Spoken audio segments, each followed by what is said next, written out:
শেওড়াফুলি থেকে তারকেশ্বর ধাম প্রবেশ পর্যন্ত 5 কিলোমিটার অন্তর অন্তর সরকারি সেবা কেন্দ্র থাকবে। প্রাথমিক স্বাস্থ্য পরিষেবা, জল, ওআরএস, ন্যূনতম সেবা এবং বিভিন্নভাবে সহযোগিতার ব্যবস্থা থাকবে।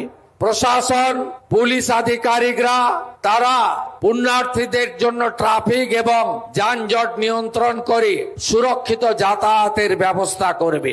আগামী দিনে তারকেশ্বর ধামকে আন্তর্জাতিক তীর্থক্ষেত্র, শ্রাবণী মেলাকে জাতীয় মেলার রূপ দেওয়া সহ এর ঐতিহ্য, সেই উচ্চতা আমরা সর্বত্র পৌঁছে দিতে চাই। ধর্মীয় পর্যটনের ক্ষেত্রে আমরা বাইরের রাজ্যের বা বিদেশি পর্যটকদেরও পাবো। এখানে যদি আবহাওয়া ভালো থাকে, প্রত্যেক সোমবার সরকারের পরিবহন দপ্তরের হেলিকপ্টার পুষ্পবৃষ্টি, গোলাপ বৃষ্টি